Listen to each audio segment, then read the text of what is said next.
Hello दोस्तों, कैसे हैं आप लोग। उम्मीद करते हैं अच्छे होंगे। दोस्तों, इस वीडियो में language English and Hindi practice set paper देखने वाले हैं। यह वीडियो बीपीएससी ट्री 4.0 के लिए अत्यंत आवश्यक है, तो आप लोग लास्ट तक जरूर बने रहिएगा। देखिए, इसमें टोटल क्वेश्चन आपको 30 देखने को मिलेगा, जो कि 30 अंक का होगा। ठीक है, 30 क्वेश्चन 30 अंक का होगा। यह क्वालिफाइंग पेपर है, इसे क्वालिफाई करना अत्यंत आवश्यक है, तो आप लोग लास्ट तक जरूर बने रहिएगा। इसके अलावा यदि आप मैथ, रीजनिंग, जीके, जीएस और साइंस का प्रैक्टिस सेट पेपर देखना चाहते हैं, तो आप प्लेलिस्ट के जरिए देख सकते हैं। तो चलिए शुरू करते हैं। शुरू करने से पहले यदि आप नए हैं तो चैनल को सब्सक्राइब कर लीजिए, बेल आइकन को प्रेस कर दीजिए और एक बार वीडियो को शेयर कर दीजिए। तो चलिए शुरू करते हैं। क्वेश्चन नंबर फर्स्ट से कहता है कि choose the correct alternative which can substitute the given phrase a person who it's too much is called अ। तो देखिए, यहाँ पे हो जाएगा ए ऑप्शन। क्या हो जाएगा? ग्लटन। तो इसका मतलब होता है जो बहुत अधिक खाता है। ठीक है, जो बहुत अधिक खाता है। उसके बाद देखिए ओमनीवोर। ओमनीवोर का मतलब होता है कि जो सभी चीज़ खाता है। ठीक है, सभी जो सभी चीज़ ठीक है, जो सभी चीज़ खाता है। ठीक है, जो सभी चीज़ खाता है। उसके बाद देखिए कैनिबल।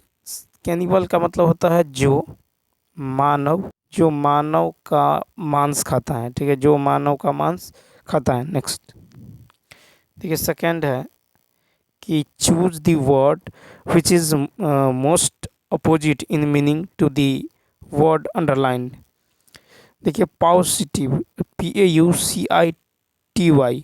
तो इसका अर्थ होता है आपको, इसका अर्थ होता है कमी। क्या होता है? तो कमी। ठीक है, तो इसका एंटोनिम जो हो जाएगा, इसका अपोजिट जो हो जाएगा, ये हो जाएगा एक्सेस। EXESS। क्या हो जाएगा? तीसरा ऑप्शन हो जाएगा, एक्सेस हो जाएगा। एक्सेस मतलब होता है अत्यधिक। ठीक है, एक्सेस मतलब होता है अत्यधिक। PAUCITY इसका मतलब होता है कमी। ठीक, उसके बाद यदि देखें यहाँ पे देखिए सर्टेन, CERTAINTY इसका मतलब होता है आपको निश्चितता। निश्चितता। ठीक है, निश्चितता। उसके बाद देखिए TIMIDITY इसका मतलब होता है आपको कायरता। कायरता। ठीक है, एक्सेस मतलब होता है अत्यधिक। और ब्यूटी, BEAUTY ब्यूटी मतलब होता है सुंदरता। क्या होता है? सुंदरता। ठीक है, नेक्स्ट थ्री है कि select the correct preposition and fill in the blank. She is putting the books from the bottom shelf dot the top most shelf. तो तीन में देखिए कहता सबसे ऊपर के अर्थ में रिक्त स्थान में ऑन टू का प्रयोग होगा। ठीक है, इनटू का प्रयोग जो है गतिशील को बतलाने के लिए किया जाता है। तो यहाँ तीसरा राइट आंसर होगा ऑन टू। ठीक है, तो यहाँ पे होगा C is putting the books from the bottom shelf on to the top most shelf. ठीक, नेक्स्ट फोर है कि choose the correct form of the indirect narration. He said I have passed the examination. तो देखिए चार में यदि देखें तो चार में तीसरा, देखिए तीसरा यहाँ पे हो जाएगा। और देखिए इनडायरेक्ट नरेशन, इनडायरेक्ट स्पीच में प्रेजेंट परफेक्ट को पास्ट परफेक्ट में बदल दिया जाता है। ठीक है, तो यहाँ पे हो जाएगा he said that he had passed the exam. ठीक है, यहाँ पे ही said I have passed the examine. तो यहाँ पे हो जाएगा ही सेड, इन्वर्टेड कोमा को डैट में बदलेंगे तो ही सेड डैट। ठीक है, फर्स्ट पर्सन को सब्जेक्ट के अनुसार तो he had passed the examine. Next question देखिए फाइव है कि choose which word is the opposite of rigid. तो देखिए रिगिड की यदि बात करें तो यहाँ पे जो राइट आंसर हो जाएगा फाइव का हो जाएगा आपको तीसरा ऑप्शन हो जाएगा। ठीक है, फाइव का क्या हो जाएगा? तो फाइव का जो हो जाएगा यहाँ पे थर्ड ऑप्शन। ठीक है, थर्ड ऑप्शन हो जाएगा, यानी LENIENT। ठीक है, एक मिनट रुक जाइए।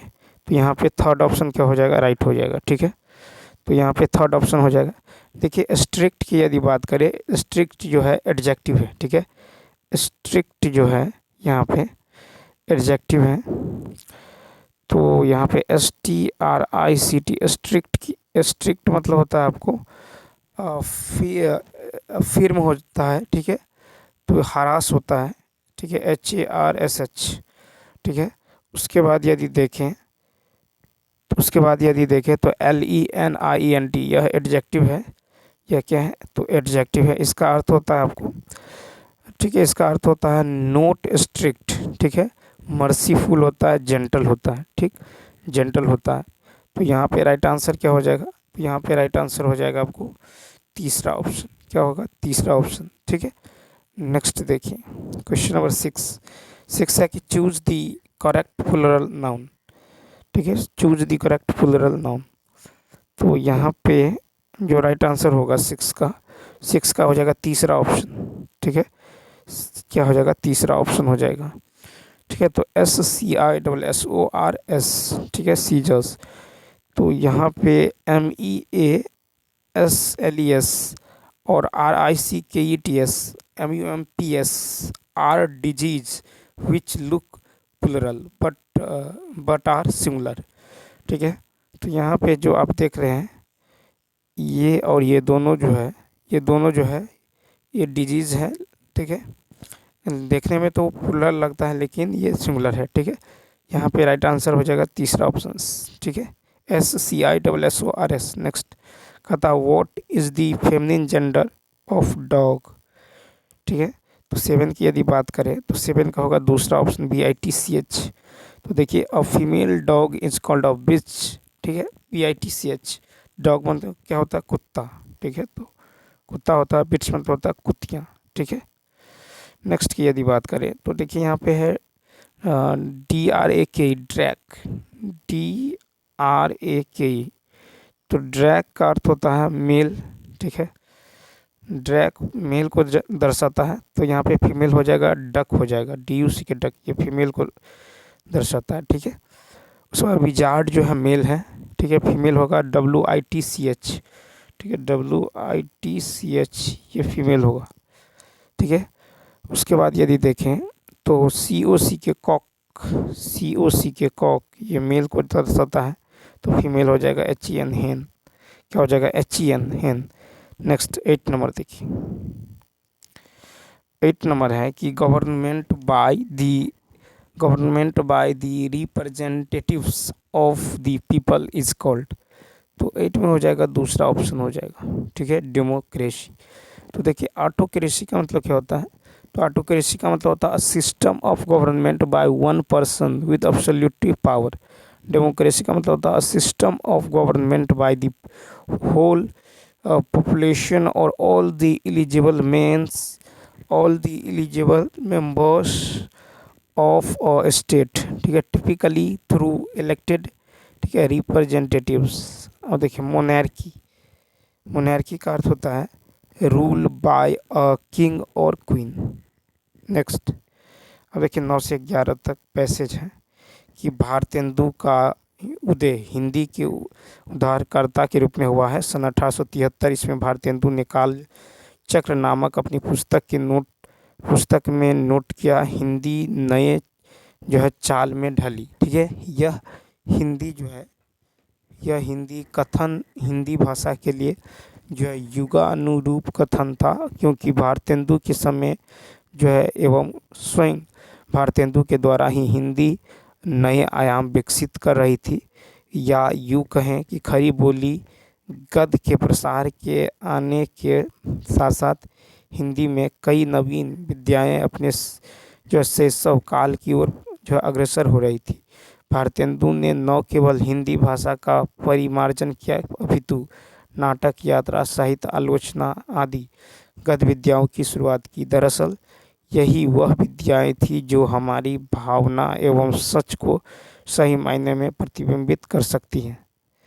उसके बाद देखिए आचार्य शुक्ल ने भी स्वीकार किया कि हमारे साहित्य को नए नए विषयों की ओर जो प्रवृत्त करने वाले हरिश्चंद्र ही हुए हैं। नौ है कि परिमार्जन का अर्थ है। तो देखिए परिमार्जन का अर्थ है परिमार्जन का जो अर्थ है यह है परिष्करण, ठीक है। तो परिमार्जन का अर्थ होता है परिष्करण, यानी तीसरा ऑप्शन। नेक्स्ट क्वेश्चन नंबर देखिए 10 है, आयाम का अर्थ होता है।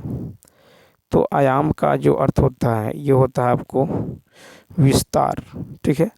आयाम का अर्थ विस्तार होता है। 11 नंबर देखिए, कहता है गद्यांश में किस लेखक के साहित्य कर्म का विश्लेषण है। तो देखिए गद्यांश में भारतेंदु हरिश्चंद्र के साहित्य का वर्णन है, यानी तीसरा ऑप्शन। 12 नंबर देखिए कि जो क्रिया अभी हो रही है उसे क्या कहते हैं। तो देखिए अपूर्ण वर्तमान, जो क्रिया अभी हो रही है उसे अपूर्ण वर्तमान काल कहते हैं। उदाहरण गीता फल खा रही है, ठीक है। तो 12 का तीसरा हो जाएगा, जो क्रिया अभी हो रही है उसे अपूर्ण वर्तमान कहते हैं। फिर है कि कोई आ रहा है, वाक्य में कौन सा सर्वनाम है। तो देखिए ऐसे शब्द जिनमें स्थान, व्यक्ति, वस्तु आदि के द्वारा निश्चितता का बोध न हो अनिश्चयवाचक सर्वनाम कहते हैं। उदाहरण कोई आ रहा है, तो ये अनिश्चयवाचक सर्वनाम।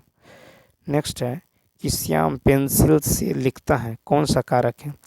तो देखिए वह साधन जिसके द्वारा क्रिया पूरी होती है।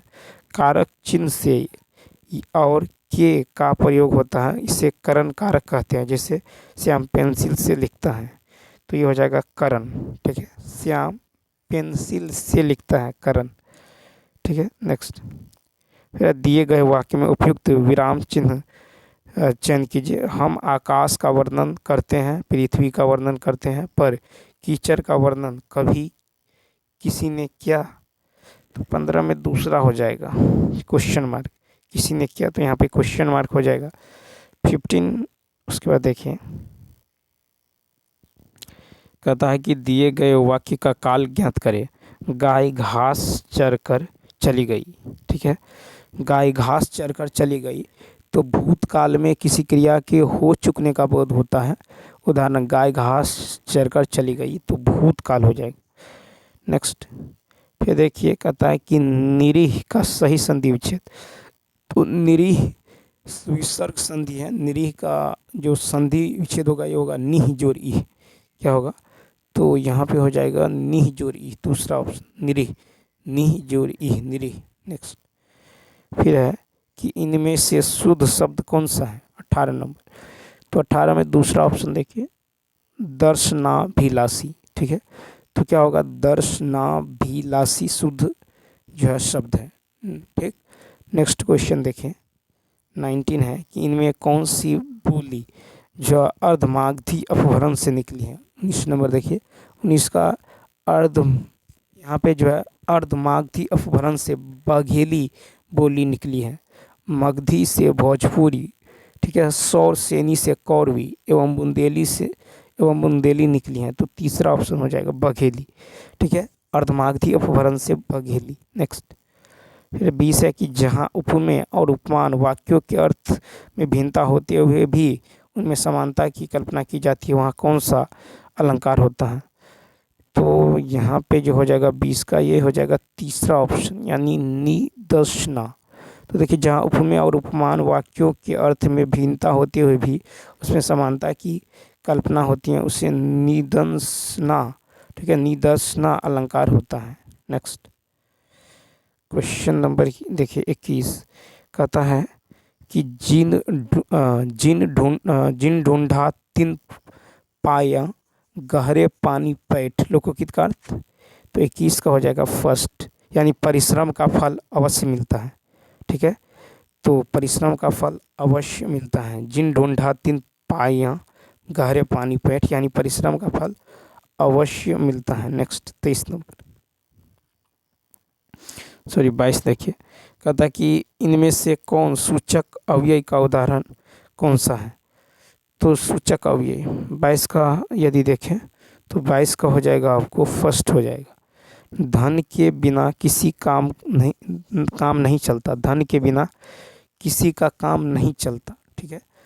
तो 22 का हो जाएगा फर्स्ट ऑप्शन। तो संबंध सूचक अव्यय का उदाहरण है, धन के बिना किसी का काम नहीं चलता। 23 नंबर देखिए, 23 की यदि बात करें तो 23 है, इनमें से कौन सा वाक्य शुद्ध है। इनमें से कौन सा वाक्य शुद्ध है। तो लता ने 2 चिट्ठियाँ लिखी, लता ने 2 चिट्ठियाँ लिखी। नेक्स्ट, 24 है, इनमें से सर्वनाम की उपयुक्त परिभाषा कौन सी है। तो 24 का तीसरा ऑप्शन, संज्ञा के स्थान पर प्रयुक्त होने वाले शब्द सर्वनाम, संज्ञा के स्थान पर प्रयुक्त होने वाले शब्द। नेक्स्ट, फिर है शब्दों की आवृत्ति इनमें से किस अलंकार में होती है? तो 25 का फर्स्ट यमक अलंकार। ठीक है, यमक अलंकार में शब्दों की आवृत्ति बार बार होती हैं एवं उनके अर्थ भी अलग अलग होते हैं, जैसे काली घटा का घमंड घटा। ठीक है, अब देखिए अनुप्रास अलंकार में वर्णों की आवृत्ति बार बार होती हैं, जैसे तरनी, तनुजा, तट, तमाल। नेक्स्ट 26 में है कि वाक्यों में से सरल वाक्य ज्ञात करें। 26 का फर्स्ट हो जाएगा, यानी सुमिता पानी पीकर चली गई। ठीक है, सुमिता पानी पीकर चली गई, तो सरल वाक्य में एक क्रिया एवं एक कर्ता होता है। उदाहरण सुमिता पानी पीकर चली गई। 27 नंबर देखिए, 27 है कि निम्नलिखित वाक्यों में से मिश्र वाक्य ज्ञात कीजिए। 27 का फर्स्ट हो जाएगा, यद्यपि रूपी घर गई तथापि काम में नहीं लगी। ठीक है, तो मिश्र वाक्य, तो मिश्र वाक्य में एक प्रधान उपवाक्य तथा एक से अधिक आश्रित उपवाक्य होते हैं। उदाहरण यद्यपि रूबी घर गई तथापि काम में नहीं लगी। 28 नंबर देखिए, 28 की यदि बात किया जाए तो 28 है कि निम्नलिखित प्रश्न में दिए गए विकल्पों में से उस विकल्प का चयन करें जो दिए गए मुहावरे के अर्थ को व्यक्त करता है, यानी खींचे निपोरना। तो 28 में देखिए खींचे निपोरना, यानी इसका राइट आंसर हो जाएगा तीसरा ऑप्शन, यानी गिड़गिड़ाकर माफ़ी मांगना। ठीक है, क्या होगा? गिड़गिड़ाकर माफ़ी मांगना। ठीक है, खींच निपोरना। 29 कथा निम्नलिखित वाक्यांश के लिए उचित शब्द का चयन कीजिए। मन को मोह लेने वाला, तो मन को मोह लेने वाला ये होता है मनमोहक। ठीक है, मन को मोह लेने वाला के लिए एक उचित शब्द है मनमोहक। 30 नंबर देखिए, 30 है निम्नलिखित प्रश्न में से दिए गए विकल्पों में से उस विकल्प का चयन करें जो दिए गए मुहावरे के अर्थ को सर्वश्रेष्ठ रूप से व्यक्त करता है। घोड़े पर चढ़े आना। ठीक है, घोड़े पर चढ़े आना। 30 का हो जाएगा तीसरा ऑप्शन, क्या हो जाएगा? तो उतावले में आना। ठीक है, घोड़े पर चढ़े आना, तो घोड़े पर चढ़े आने का अर्थ है उतावले में आना। ठीक है, तो चलिए दोस्तों इस वीडियो में इतना ही। यदि यह वीडियो अच्छा लगा हो तो लाइक, शेयर और सब्सक्राइब करना न भूलें। साथ ही साथ कमेंट करके बताइए यह वीडियो आपको कैसा लगा। तो चलिए मिलते हैं नेक्स्ट वीडियो में। Thanks for watching.